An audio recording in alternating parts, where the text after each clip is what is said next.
Markle beginning to panic as Charles enacts a little bit of coronation revenge against Harry and Meghan. Hello everyone, welcome to Royal News Network. My name is Brittany, and today we are talking about Meghan starting to try to reverse some of her negative PR, in addition to the palace exerting, you could just say, a little bit of revenge against Harry and Meghan by choosing a photograph that really exemplifies how severely broken the relationship is between Charles and the Waleses and Harry and Meghan. And I don't think it puts Meghan and Harry in a particularly good light, especially Meghan. In addition to that, we also just have a lot of these stories coming out about Meghan saying, well, I want my kids to have a relationship with their grandfather. And like, all of us would be shocked to actually know that, because you seem to be putting as much effort into as humanly possible into preventing your children from seeing their grandfather, King Charles, and their grandfather, Thomas Markle, and then complaining that she wants to make sure that they have some sort of relationship because they don't have a relationship with Thomas Markle. And you look at all this and go, you know who the common denominator is in all of these scenarios? Why, it's Meghan. And couldn't it be that perhaps Meghan is the one who is really the trouble behind the scenes? So we're going to just go over a little bit of this today because I think it's rather fascinating, especially the about face Meghan is trying to do to reverse her negative publicity. But if you guys haven't been here to Royal News Network before, like I said, my name is Brittany, and on this channel I provide compelling royal commentary about the latest news and sometimes a little bit of gossip too. And I will be doing a lot about the coronation. After I'm done with this video, I'm going to do a video all about who is coming to the coronation in terms of our royal guests, because I'm so excited to see all these royal men and women attend. And I'm really hoping we get some sort of tiara appearance, especially at the reception the night before. I'm not entirely sure we'll get that, but it'd be lovely to see it. I'm really, really hopeful that we'll get some sort of tiara event. Come on, Charles, give us tiaras. Please give us tiaras. So yes, and I will be doing more. I actually just did a video on Queen Mary's crown, which Camilla will be using on my fashion channel, Royal Fashion News. So if you guys are interested in any of that, again, all the links will be down below, and I will have more coming with the coronation.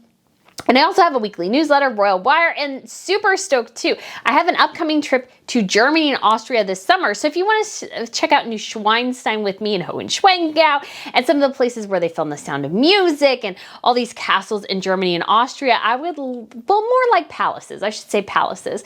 I would love to have you join me. It'll launch on Friday at noon. It'll be such a fantastic trip. I'm so excited, and I'm still working on getting the Scotland one together, so if that tickles your fancy a bit more, never fear, that one is on the way, but we had to change the dates and they're having a hard time getting, you know, some accommodations and stuff, because Scotland, guys, is a wonderful, lovely, amazing place and everybody wants to go. I lived there for about 3 months and it was awesome.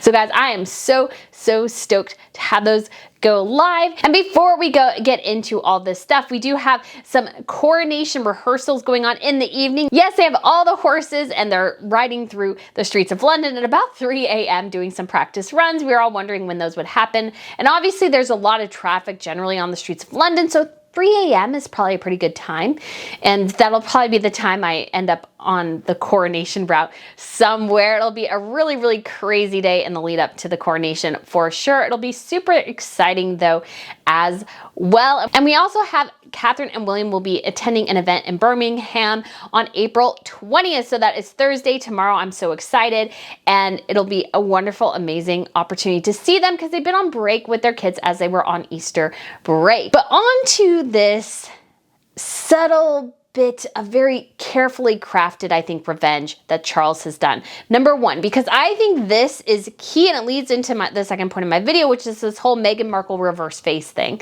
or attempting to. It's that Charles used this picture of his family. Now, what's wrong with this picture? There's nothing aesthetically wrong on it. It's a gorgeous shot by Chris Jackson of Getty Images.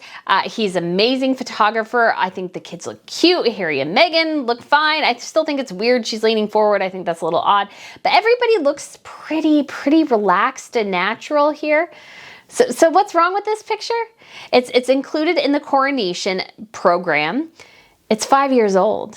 It's 5 years old. Archie may have been conceived at this point, may have been a little itty bit cell at this point at the very most.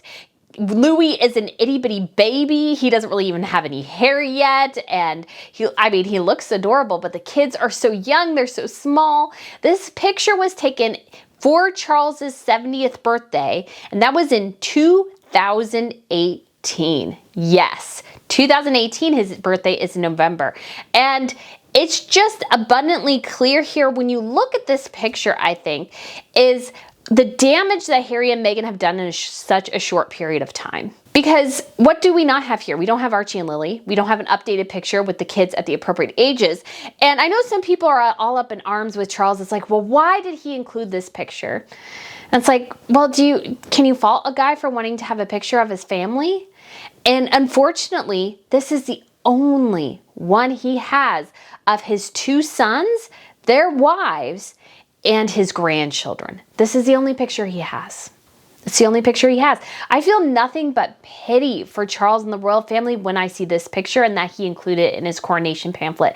There should be a brand spanking new picture of Charles, William, Catherine, the Wales' children, and Harry and Meghan and their children. And I know some people get up in arms about how terrible Harry and Meghan have been. And they have. I'm not doubting that in the slightest. I'm not putting that down at all. But what I think is so incredibly sad is that Archie and Lili have been denied once again an opportunity to be a part of history. They're not in the coronation book because their parents won't let them. Their parents won't let them. Their parents won't bring them to the United Kingdom. Their parents even won't make time for their kids to spend time with their extended family. Even when they came for the Queen's Platinum Jubilee last year, when they could have gotten a picture of everyone together, Harry and Meghan stayed for, I think, 3 or 4 full days before bolting. They left during the pageant on Sunday, and Catherine and William and Charles and Camilla, they were exceptionally busy because the Queen, she was elderly, she was very much ailing at this point, and Charles, I think, very much was the monarch on demand, basically. Even though the Queen was still Queen, he was basically fulfilling all the obligations that she couldn't. And so because of that, Charles and Camilla did not have time, neither did Catherine or William. Catherine and William went to Wales on one of these days. They were just all so incredibly busy. And Harry and Meghan dropped in there, had Lily's first birthday, whenever it was. I think it's June 6th or June 5th or June 4th, something like that. And then I feel like we get pushed back from the Sussex team going, well, they weren't there at Lily's first birthday party. And I was like, well, you could have scheduled it another day, guys. You could have scheduled it another day when people were, once again, exceptionally busy doing things of state. And I know I had some people mention it, or at least one person mention in the comments on Twitter, it's like, well, Charles could come and visit his grandchildren. And I'm like, well, not anymore. He is the king of the United Kingdom. That means he is the head of state, guys. Do you know every time Catherine and William, Charles and Camilla leave the United Kingdom and the security apparatus of the United Kingdom, our security or whatever security apparatus in the country that they're going to has to augment their security. So it actually costs our country, the United States, tax dollars for Charles to fly just to spend time with his grandchildren. But it doesn't really cost the UK quite as much for Harry and Meghan to go and do the same because for the most part, they are already surrounded by the security apparatus of the palaces. Now, that doesn't mean they get Met security. What I mean is if they're on palace grounds, they're covered by palace security. And so it's much less costly to the taxpayers for Harry and Meghan to take just a little bit of time out of their I don't know what they're doing right now, time out of their lives to go and visit Charles. This, I think, exemplifies the collapse of this relationship that was once close. Now, granted, I think they were still feuding and tensions were still high when this picture was taken, but they were able to put their differences aside for, an hour or two in order to give their father, Charles, a wonderful picture with his children and grandchildren.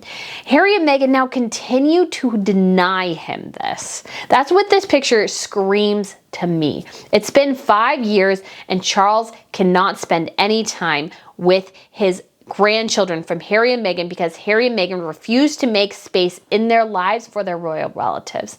They refuse to make space in their lives. They refuse to take time out of their rather mundane lives in Montecito, California, where they should have everything at their beck and call to spend time with their royal relatives. And then, at least on social media, it feels like the Sussex squad blames the palace for not spending time with Archie and Lili. And it's like, Well, Harry and Meghan, they're the ones that need to step up here. Harry and Meghan are the ones that need to put feelings aside and actually be the ones instigating this relationship, because it's become ever more clear that really the Windsors are a pretty united front when it comes to Harry and Meghan. They don't totally trust them. Now, you could say a couple members aren't on that team, but broadly overall, the monarchy is a team, they're a unit, they're a family, and Harry and Meghan increasingly look like the crazy relatives screaming in the corner and complaining about everything. And so who comes out looking worse between these two sides? Why, it's Harry and Meghan, because Harry and Meghan are the one denying Charles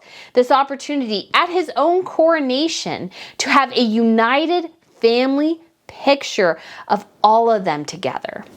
Because I truly believe, even though William and Catherine don't like Harry and Meghan, I don't think, and Charles is not too keen on Harry either, would they all get together, put feelings aside, at least from the Waleses and Charles' side, would they put their feelings aside to take a picture together? Yes. If it meant serving Charles, serving his future, serving the monarchy, the Waleses would do it, of course. But Harry and Meghan, they only care about themselves, particularly Meghan. This is all about everything regarding the monarchy, and everything is all about serving Meghan's ego. And we've gotten the epitome, such the clear example of this in this People magazine piece. So it's become ever more clear that Harry and Meghan are now using People magazine as an outlet for their PR.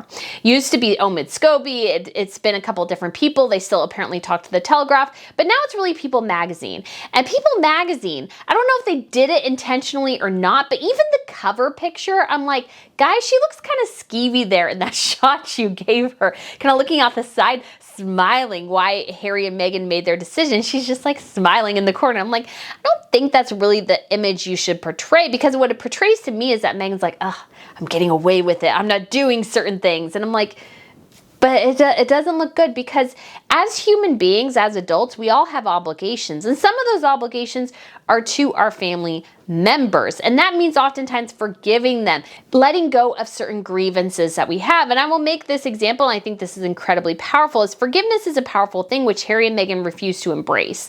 Because when it came to the Green River serial killer in the United States, in Washington State, they had he killed like something like 50, 60 people. They had all these family members come up, and most of them just called him a piece of trash most of the time. But it was two people who came up and offered their forgiveness that were the only ones who elicited an emotional reaction from him. Because forgiveness is power. But Meghan doesn't believe in that. She believes in holding grudges until the end of time. And because it's at the end of the day, like I said, it's all about her. So here's what her mouthpiece, People magazine, said about her. And this is from, of course, an anonymous source, because everything when it comes to royals is always an anonymous source. Harry and Meghan complaining about that is ridiculous, because they do the exact same thing. Okay, so here's what it says. Meghan wants to be there to support her father-in-law, but at the same time, the scrutiny she receives outweighs the support. There's always going to be that other side challenging their reasoning, and who wants to put themselves in that position? So this is a close friend. Number one, Harry and Meghan have put themselves in that position. Everybody questions their motives because they've given us 1,000 reasons to question their motives. Because even when they went to the Queen's Platinum Jubilee, it seemed to be only there to maybe get a shot with the Queen and Lilibet. That seemed to be the only reason. They didn't spend any time with family. They bolted as soon as they could. Even at the coronation, Harry is going to bolt as soon as he can. Apparently, he will leave the same day as the coronation. The same day. So this idea of, well, we want to support, but you don't really, your heart's not even there. It doesn't seem like you really care. And then this idea, well, I want to support him, but the criticism I receive, it's just too much. Well, honey, if that's the case, then the royal family, they can always tell you, well, she has our support, but it only goes so far. That's what Meghan Markle is saying, is I support, but only to a point. If it starts to hurt me, if it's challenging for me, I won't support you. I won't support you. And the monarchy should really hang on this. They should just curl around this and save it for the future. Because what Meghan is telling us is that really it's all about her own comfort. If she's uncomfortable, if she doesn't like it, she's not going to do it. She's not going to do it. And somebody like that, you can't trust them. You can't lean on them. You can't have their support because their support is limited. Their support is not limitless. They're not going to support you through the cancer battle or something like that because, well, it's, I'm uncomfortable now, so I can't do it. That's what she's saying. And anybody who thinks that's a good thing is kidding themselves, because I think that's a rather awful thing to say. It's like, well, you have my support, but there's too much scrutiny, so I can't do it. Well, if you actually built a relationship with the British people and the public at large, maybe that would be a bit better, and maybe that would actually work. But right now, you have invited so much scrutiny because of your own actions, because you've been so demanding, so difficult, so unmovable and unbendable. And you've made Charles's reign so incredibly difficult in these early months. It's just so, I think, incredibly clear how much Meghan hates this family and hates everything about the family that gave her everything. Without the royal family, Meghan would still be going on audition after audition, begging for a role on a Hallmark film. That's her level of acting ability, and a lot of those actresses do great. I don't think Meghan was even particularly good at that, but that would be what she's doing right now. She'd be getting bit parts of parts at all, and she would be getting maybe a Hallmark role here or there. Without the royal family, what does Meghan have? What does Meghan have without the power, the influence, the history, the legacy of the royal family? She doesn't really have anything. So that Meghan has made this choice to put her own comfort and her own image above that of the royals, I think is going to reflect really, really bad on her. And I think she's becoming more and more aware of that, because we also have this whole slew of stories about how Meghan really does want her kids to have a relationship with Charles. That is a shock to the rest of the world, let me tell you. Really? I wouldn't know. I wouldn't know based on your actions. But apparently this is true. So this is according to the New York Post. A source familiar with the Sussexes said, Meghan doesn't want any more rifts. She wants her children to know their grandfather Charles, particularly when they are not going to know their other grandfather, Meghan's long-estranged father, Thomas Markle. She does hope they will meet and hopes her decision will be seen as an unselfish one, as it was best to keep the attention on His Majesty. That line made me laugh out loud. Do you really think, Meghan, you could upstage an entire coronation? Now, granted, there's a lot of talk leading up to the coronation, but on the day, it'll be Charles and his crown, the St. Edwards, the imperial state. It'll be about the Majesty. It'll be about Catherine and William and their children. I'm sorry, but Meghan has no way to compete against that. She would be, again, a sideshow distraction, because that's what she is. She's not the main show.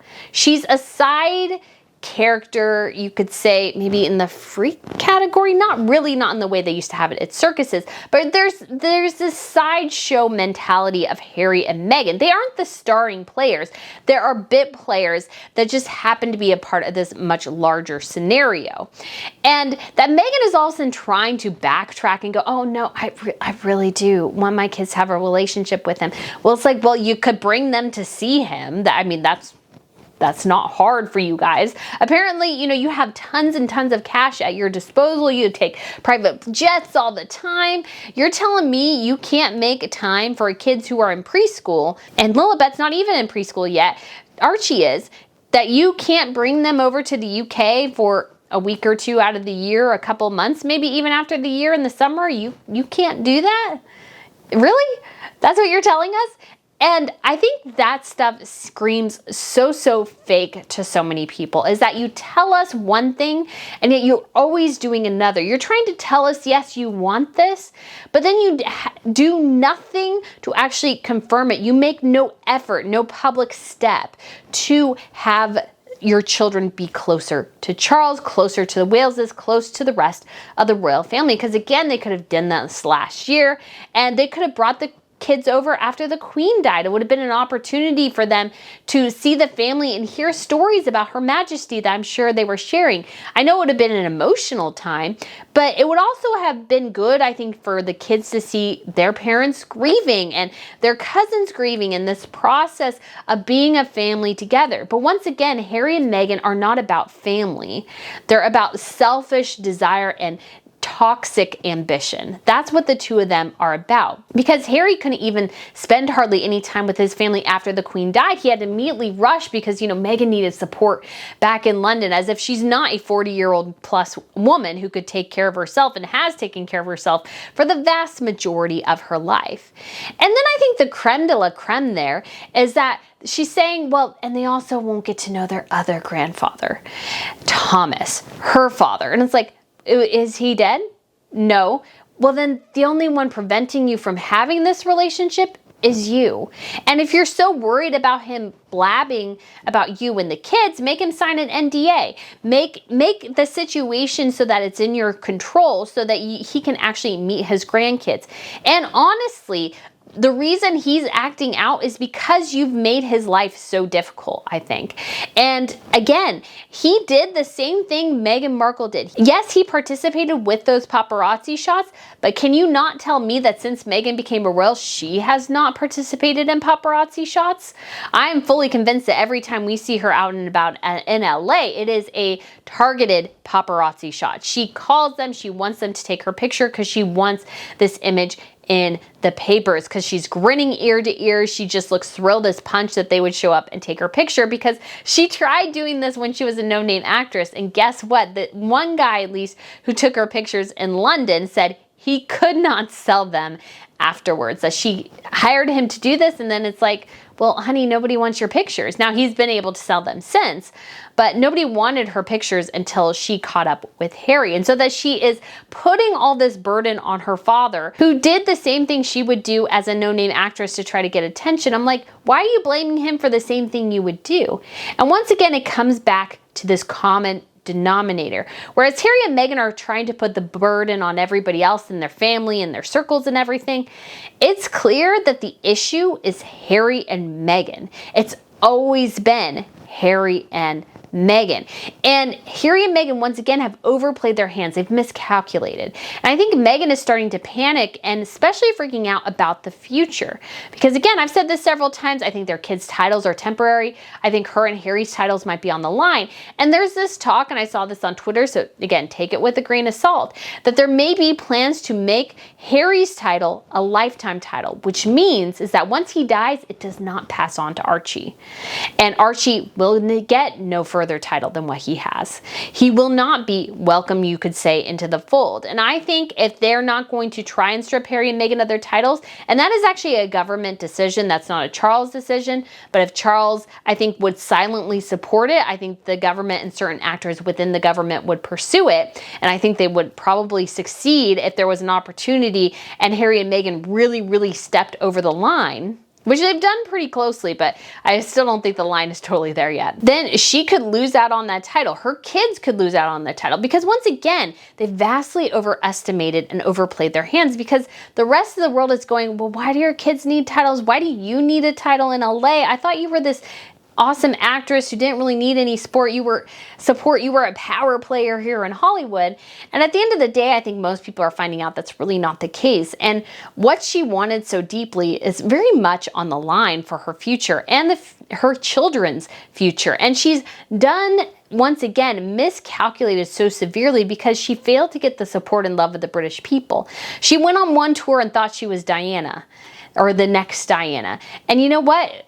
Diana was in the royal family for about 10 years before she and Charles separated. So she actually built up goodwill over a longer period of time, did a lot of royal engagements, met a lot of people. Meghan met a handful of people, thought she was the greatest thing ever, jumped ship with these titles thinking that the Queen would back their play. Oopsie doopsie, the Queen did not back their play when it came to Brexit, and they were left out in the cold, and I think they're desperately trying to grasp on straws ever since. And it's become increasingly obvious that Harry and Meghan have lost out here, and that they're just desperately clinging and trying to gain back what little power and leverage that they had. So guys, let me know what you think of this video. Let me know what you think of Charles's very, very subtle shade there. I thought that was pretty spectacular. Thank you so much for watching, and I look forward to seeing you again soon. Bye.